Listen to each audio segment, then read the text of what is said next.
All right, we saved the best for last. Schools. Schools. First off, I'm going to go back. I've been to a couple events, and I'm asking you to clarify. Okay. All right. So at the Mesquite Republican Women's event, they had a rally on August 12th. Each candidate had an opportunity to talk. And you said, I went back and listened to it. You said independent school district is phenomenal. If we get funding, it's not cheap. It's going to cost us some money. I think we can do it. It's a good idea. We need to be our own independent school district.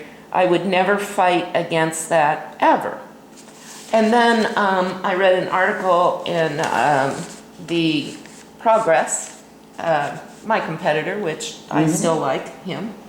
And there was an event, meet and greet, August 23rd, in which he said, and she's quoting you, separating Mesquite from the Clark County School District and creating a new district to administer the local schools. Litman says that he does not believe an independent school district would work in Mesquite, much as he would like the independence. I don't think the city has the tax base for that, he said. So, you know, I'm just asking you to balance that, clarify it, because it seems like you, at one event, you were saying, yep, it's a great idea, let's go get it. It is a great idea. And another one you were saying it's not. But with the caveats, and here's the caveats. Okay. I grew up in an independent school district, by the way. Independent school district is 709 in Duluth, Minnesota. And then, I went out. Minnesota's virtually all independent school districts. And then California, pretty much the same too. Sometimes they have what they call a unified district, and that means you bring in the elementary school into the whole game, and then it's a unified school district. And I worked in one for 15 years within Ventura County. Okay. I'll use the Simi Valley School District as an example as an independent school district, because the city wasn't much bigger than Mesquite when I was first working out there. Okay. In California, the cities are allowed to raise their own taxes, pass their own school bonds, et cetera, et cetera, et cetera. And that's given to the individual communities to do. Okay. We're not.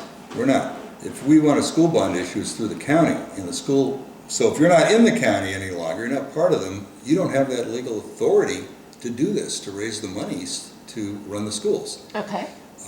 Is the concept good? Yeah, but what's going to happen is the state's going to have to say, okay, you're a home rule city now, and you can make those decisions on your own. If you want to put out a school bond, go ahead. If you want an independent school district, not a city district, then they have the right to go out and do the bond raising and so forth, and assess different taxes for property tax and so forth. Okay. The problem is in the state of Nevada, we don't have that authority, and it has to come out of the legislature. Now, if they're willing to give it to us, I think it's wonderful. I really do.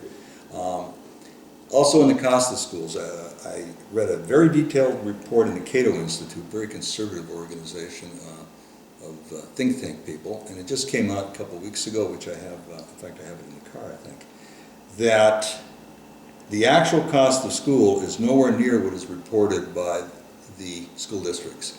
In other words, we get, I think, I don't know, $7,000 or some amount like that per student that comes down to us. But the actual cost of the student is far higher than that, because the money comes from all these other sources. Right. And a lot of it comes from, in school districts, their ability to raise their own funds to do this. Texas is an example. All schools in the state of Texas are independent school districts. And there's 487 of them, I believe, which is kind of mind-boggling. And there's huge disparities amongst them. Some districts are very wealthy because they've got a wealthy tax base. You go right next door and they're not wealthy, they're poor.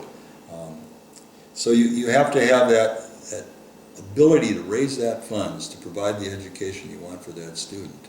Because then you can't go to the state and say, hey, you know what, we're short. By the way, could we have the money? Or did the county? And then they say, well, didn't you leave us? Aren't you your own district now? Sink or swim. And this is what would happen.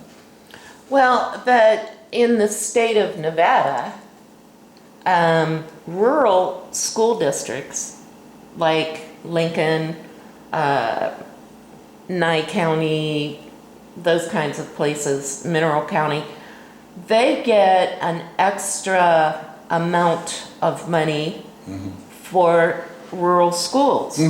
Correct. Well, And we're supposed to. because we are part of Clark County School District, therefore Las Vegas, we don't get, nor does Moapa, nor does Laughlin, nor does Good Springs. We don't get that extra funding, even though we are no different here in Mesquite than they are in Lincoln. That is correct. And so by severing with Clark County School District, i.e. Las Vegas School District, we could potentially get that increased funding from the state that they give to all the other rural school districts. So that would make up for, that could help.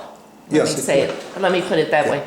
There are also people who say that, we don't get near back what we give by being part of Clark County School District. So, But you're right, and it would take a complete, and again, ideally, it's great. Realistically, could it be accomplished? It's possible, anything is possible. But I'll use a good example. Let's say that Clark County says to us, okay, you know what? We're tired of you in Mesquite, Moapa. I thought they told us that already. Well, Just indirectly kidding. they do, believe me. Yeah. But go your own direction, form your own school district with our blessings. Okay, and then our question to them would be, well, can we have the high school and the elementary school and the intermediate school, which are capital assets of the counties, the school districts? I don't imagine they would ever give us that. They're giving it, and then, can we have the buses, by the way? Yeah, but you'll have to hire your own bus drivers. Then you've got to come up with the money to do this with. Now comes raise time and negotiations time. Where do we get the money? That's the hard part. Independent school districts have worked that out because they've got their entire tax base. This state is unique, believe me. This is a tough place to deal with. And my background is in school administration and in supervision. I've got years of experience in that field, and I saw how it works in some of these districts. I'll give you a key example. I was with Los Angeles City School District when I first started. Now that's part of Los Angeles County. Yeah. But it's an independent school district. Now, it's the largest in the country probably, or second largest in the country, but it's still an independent school district. Right next to there was El Segundo Unified School District. Now, El Segundo is a community of about, well, now probably 200,000 people. It's the headquarters of Standard Oil in Southern California. That school district was dripping in money. Yeah. It had the best schools. It had beautiful schools. The kids had new books.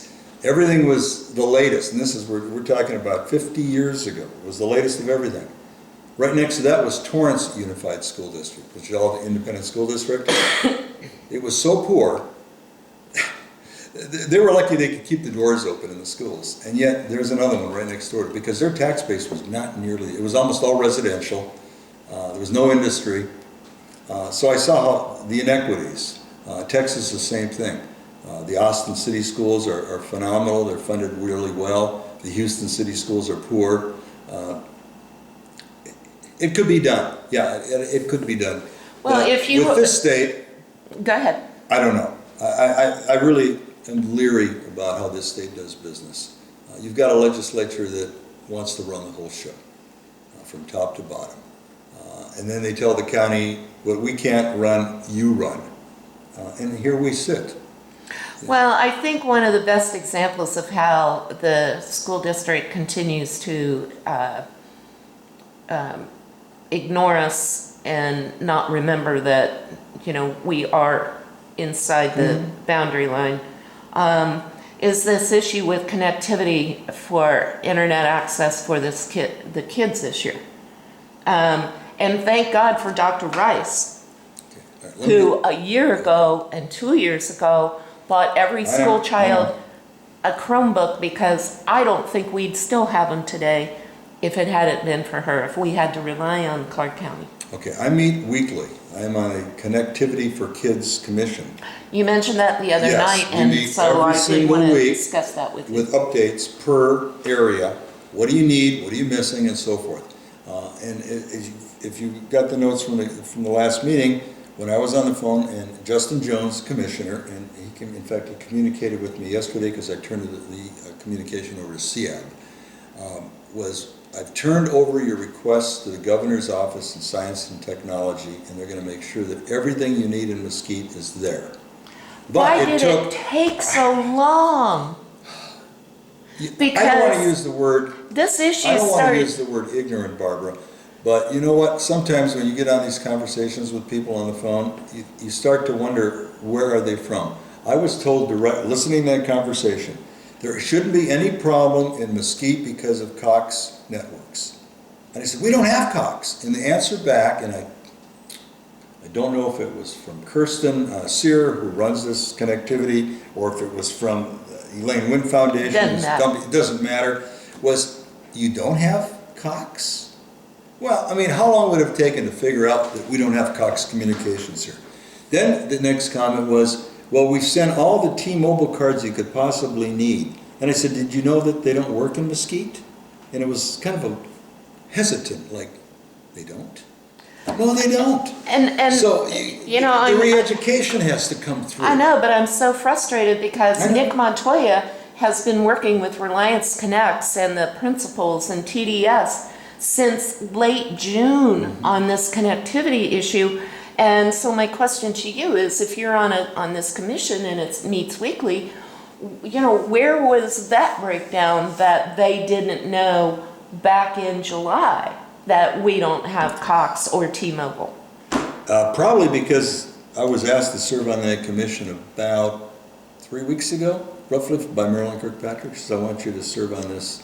And I said, sure. So you just joined it 3 weeks ago? Exactly. Okay, Yeah. then In I other words, apologize for no, not my- a problem. No, I was totally I kept out of the apologize. loop. In fact, I had no idea that Okay. Nick Montoya was working on the connectivity because, to be honest with you, nobody told me. Well, but he was been reporting at the CIAB meeting Yeah, but I since figured- June. Yeah, there was his thing, and they were taking care of it. Yeah.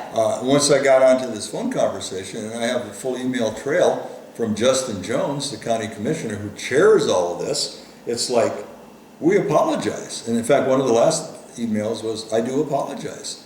Okay. We didn't realize, well, you know, what do? You have Then to re-educate them at the last second. We need this, we need this. Then I called directly to Kirsten Sears on the phone, and I got a call back from Poonan Tour within 15 minutes of, you tell me exactly what you want and we'll get it to you.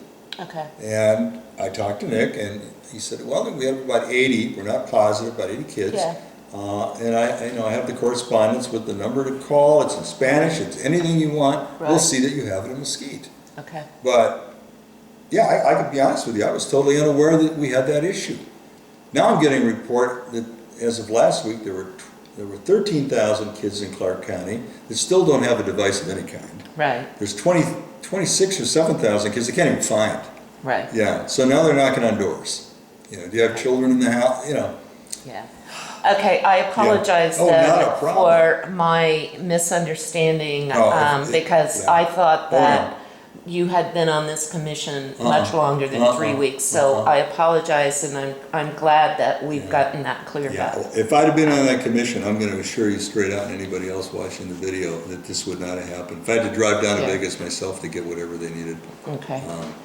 Okay. Yeah, and there is lack of communication. There's no doubt Absolutely. about it. Yeah, I'll be the Yeah. first to admit that. Okay. All right. Thank you for that. You're welcome. That discussion. I appreciate it.